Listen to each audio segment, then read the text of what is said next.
नमस्कार दोस्तों, भारत की राजनीति के सबसे बड़े रंगमंच पर आजकल एक बहुत दिलचस्प ड्रामा चल रहा है। एक राजा की गद्दी पर नजरें और दूसरे राजा की ताकत से जलन। कभी भगवा लहर के सबसे तेज तर्रार सेनापति कहे जाने वाले योगी आदित्यनाथ अब खुद अपनी ही पार्टी में संदिग्ध हो गए हैं। कहते थे जनता का समर्थन जिनके साथ है वही नेता बनता है, लेकिन अब लगता है बीजेपी में नेता वो बनता है जिसे दिल्ली दरबार से हरी झंडी मिलती है, जनता जाए भाड़ में। योगी आदित्यनाथ जो खुद को हिंदू हृदय सम्राट समझ बैठे थे, उन्हें अब संघ और शाह की जोड़ी ने आईना दिखाना शुरू कर दिया है। सवाल यह नहीं है कि योगी कितने लोकप्रिय हैं, सवाल यह है कि दिल्ली में बैठे साहबों को उनकी लोकप्रियता कितनी चुभ रही है। लेकिन दोस्तों, खबर बहुत आग लगाने वाली है, इसलिए खबर पूरा देखिए। और हां, हमारे सहयोगी मित्र सुधीर चौधरी ऑफिशियल को आप लोग पूरा सपोर्ट करें। अरे डरिए मत सुधीर, चौधरी गोदी मीडिया वाले अब नहीं है, इसलिए लोग उनके वीडियो को देख रहे हैं। सुधीर अब सरकार के काले कारनामे सबके सामने लाते हैं, इसलिए उनके चैनल पे जाइए और उन्हें सब्सक्राइब करें और वीडियो भी पूरा देखिए। लिंक कमेंट डिस्क्रिप्शन में दिया है। दोस्तों, जब सत्ता के गलियारों में कोई पैराशूट मुख्यमंत्री कहे जाने लगे तो समझ जाइए असली खेल शुरू हो चुका है। निशिकांत दुबे का बयान महज एक राय नहीं, बल्कि उस खामोश युद्ध की पहली गोली है जो मोदी के उत्तराधिकारी को लेकर बीजेपी के अंदर छिड़ चुका है। यह सिर्फ योगी की कुर्सी पर हमला नहीं है, ये भगवा सियासत की उस हकीकत की झलक है जहां सत्ता के लिए साधु संत भी सिलेक्शन कमेटी के मोहताज हो जाते हैं। तो चलिए खोलते हैं इस पॉडकास्ट के नाम पर हुई राजनीतिक सर्जरी की परतें और समझते हैं कि योगी को कौन, क्यों और कब बेदखल करने की तैयारी में है। भाजपा में एक बात दिल्ली से साफ करवा दी गई है कि उत्तर प्रदेश के मुख्यमंत्री योगी आदित्यनाथ के लिए दिल्ली में जगह नहीं है। यह बयान एक ऐसे समय पर आया है जब भाजपा के भीतर और भाजपा से ज्यादा संघ के भीतर नरेंद्र मोदी के विकल्प की तलाश बहुत जोर शोर से हो रही है। और कहा ऐसे आदमी ने है जिसे दिल्ली में भाजपा की राजनीति में बहुत ताकतवर माना जाता है। उनका नाम है निशिकांत दुबे, झारखंड के गोड्डा से सांसद हैं। उन्होंने यूबर प्रफुल्ल गर्ग के साथ एक पॉडकास्ट रिकॉर्ड किया है। इस पॉडकास्ट का एक बहुत टुन्नू सा हिस्सा देखते ही देखते इंटरनेट पर छा गया है वायरल, क्योंकि इसमें निशिकांत दुबे ने यूपी के मुख्यमंत्री योगी आदित्यनाथ पर एक ऐसा बयान दे दिया है जिसमें उन्होंने उत्तर प्रदेश के मुख्यमंत्री योगी आदित्यनाथ के राजनीतिक भविष्य पर ही सवाल उठा दिया। और न केवल राजनीतिक भविष्य पर सवाल उठा दिया, बल्कि उनके इतिहास पर भी सवाल उठा दिया। अगर थोड़ा सा घुमा फिराकर कहें तो निशिकांत दुबे ने कह दिया है कि योगी आदित्यनाथ भाजपा की राजनीति में है किस खेत की मूली। उनसे सवाल पूछा गया था कि योगी आदित्यनाथ पर उनका क्या सोचना है। इस पर निशिकांत दुबे ने जो जवाब दिया है वो आग है आग। उन्होंने कहा योगी आज मुख्यमंत्री हैं और सबसे बड़ी बात दिल्ली में जगह खाली नहीं है। 2025 साल बाद क्या सिचुएशन होगी किसी को पता नहीं है। 20 साल राजनीति में बहुत लंबा समय होता है, तो इसलिए इस तरह के प्रश्न ना किसी के मन में हैं ना किसी के मन में होने चाहिए। ऋषिकांत दुबे बहुत ही चतुर नेता हैं, महुआ मोहित्रा की सांसदी खा चुके हैं। गौर कीजिएगा, उनसे सवाल पूछा गया था भाजपा की मौजूदा राजनीति में योगी आदित्यनाथ की स्थिति पर, लेकिन वह जवाब देने लगे भविष्य को लेकर कि उनके बारे में 2025 साल बाद देखा जाएगा। लेकिन दुबे जी सिर्फ इतने पर नहीं रुके, उन्होंने कुछ और साबित करने की सोच रखी थी। इसलिए उन्होंने एक तरह से यहां तक कह दिया कि वह तो खुद ही पैराशूट चीफ मिनिस्टर हैं, उनका अपना कोई जनाधार ही नहीं है। कम से कम 3 बार उन्होंने कहा कि 2017 में जब भाजपा उत्तर प्रदेश में जीत कर आई तो योगी आदित्यनाथ कहीं सीन में भी नहीं थे। लोगों ने नरेंद्र मोदी के नाम पर वोट किया था और आज भी उन्हीं के नाम पर लोग वोट करते हैं। प्रफुल्ल ने टोका भी कि योगी आदित्यनाथ का जनाधार तो माना जाता है, लोकप्रिय भी हैं। इसे निशिकांत दुबे उसी समय खारिज कर लेते हैं और कहते हैं कि जैसे हेमंता विश्व शर्मा मुख्यमंत्री हैं या देवेंद्र फडणवीस मुख्यमंत्री हैं, वैसे ही योगी आदित्यनाथ भी एक मुख्यमंत्री हैं। इससे दिल्ली की कोई दावेदारी नहीं बनती है। मतलब एक ही लाइन में उन्होंने रह रहकर भावी प्रधानमंत्री के तौर पर उछलने वाले या उछाले जाने वाले महारथियों को डिब्बे में बंद कर दिया कि आप कोई है ही नहीं, मोदी की कृपा से अपनी अपनी कुर्सियों पर बने हुए। इसके बाद तो बहुत तरह के सवाल उठने लगे। कहा जाने लगा कि क्या उत्तर प्रदेश की गद्दी पर भी योगी आदित्यनाथ का भविष्य सुरक्षित नहीं रह गया है। आप जानते ही होंगे कि रहकर डिप्टी सीएम केशव प्रसाद मौर्य के बगावत की खबरें आती रहती हैं। केशव प्रसाद मौर्य को अमित शाह की पसंद बताया जाता है। तो क्या उत्तर प्रदेश में मुख्यमंत्री की कुर्सी पर बदलाव हो सकता है?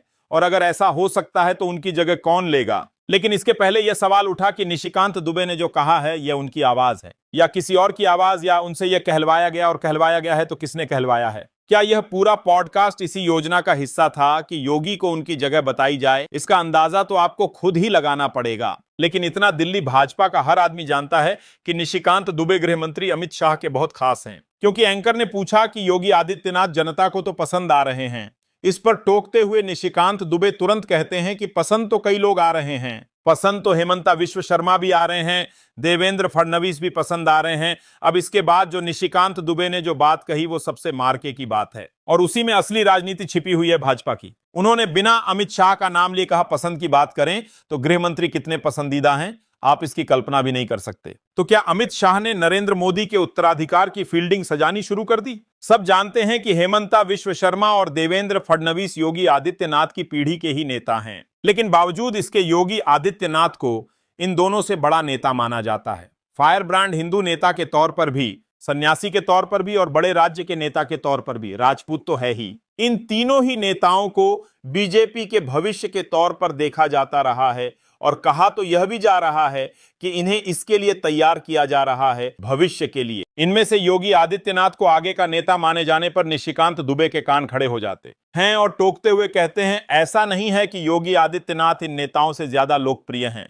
लेकिन सबसे ज्यादा महत्वपूर्ण बात जो निशिकांत दुबे ने स्थापित करने की कोशिश की वो यह कि इन सब नेताओं से ज्यादा गृह मंत्री अमित शाह लोगों को पसंद है, और उनकी लोकप्रियता के आगे यह नेता कहीं नहीं ठहरते। ऐसे में मतलब निकाला जाना शुरू हो गया कि क्या योगी आदित्यनाथ का पत्ता कट चुका है प्रधानमंत्री के लिए, या काटने की तैयारी है, और अगर ऐसा है तो इसे लेकर नरेंद्र मोदी खुद कैसे सोचते हैं और संघ कैसे सोचता है। सवाल यह भी है कि अमित शाह खुद और उनके चेले ही उन्हें नरेंद्र मोदी के उत्तराधिकारी के तौर पर प्रमोट करना चाहते हैं, या फिर इसमें खुद मोदी की भी रजामंदी है। लेकिन एक बात को लेकर बीजेपी के भीतर भी चर्चा गर्म है कि योगी और शाह के बीच सब कुछ सामान्य नहीं है। उनके बीच एक अघोषित जंग लंबे समय से चली आ रही है, और अब यह किसी भी समय सतह पर आ सकती है। कहा जाता है कि योगी के अड़ंगे की वजह से ही उत्तर प्रदेश में अभी तक संगठनात्मक चुनाव पूरे नहीं हुए, क्योंकि भाजपा के राष्ट्रीय अध्यक्ष के चुनाव में संगठन की भूमिका बहुत बड़ी होगी। मोदी शाह चाहते हैं कि यूपी जैसे बड़े राज्य में उनका आदमी प्रदेश अध्यक्ष होना चाहिए, और योगी चाहते हैं कि उनका आदमी होना चाहिए।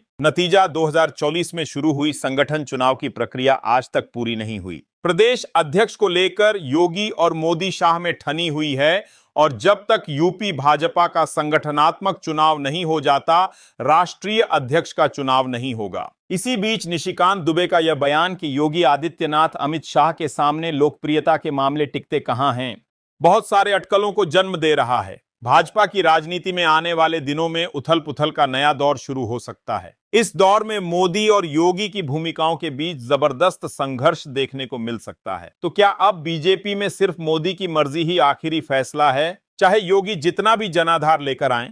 क्या हिंदुत्व का पोस्टर बॉय अब संघ और दिल्ली दरबार की आंखों की किरकिरी बन चुका है? जिस योगी ने दंगाइयों को गोली मारने का आदेश दिया, क्या अब उसकी ही राजनीतिक हत्या की स्क्रिप्ट लिखी जा रही है? निशिकांत दुबे ने नाम लेकर नहीं, इशारों में वो वार किया है जो सीधा योगी की जड़ें काटने की साजिश लगती है, और ये सिर्फ शुरुआत है भाई। आगे आगे देखिए होता है क्या, क्योंकि ये लड़ाई है सत्ता के सिंहासन की, चाणक्य बनाम सन्यासी की, और गोधरा के नायक बनाम गोरखपुर के गदाधारी की। क्या अमित शाह अब मोदी के साए से निकलकर खुद को असली वारिस बनाना चाहते हैं? और क्या योगी को भी अब समझ में आ गया है कि भाजपा में बिना दिल्ली परमिशन कोई हिंदू हृदय सम्राट नहीं बनता? संघ चुप है, मोदी शांत हैं और शाह सक्रिय।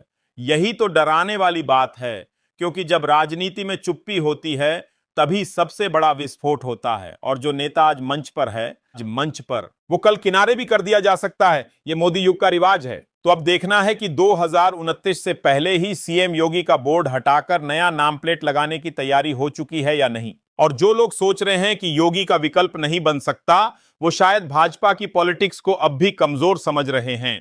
ये पार्टी चेहरे से नहीं, आदेश से चलती है, और आदेश जहां से आता है वो सत्ता की कुर्सी नहीं, सत्ता का रिमोट है।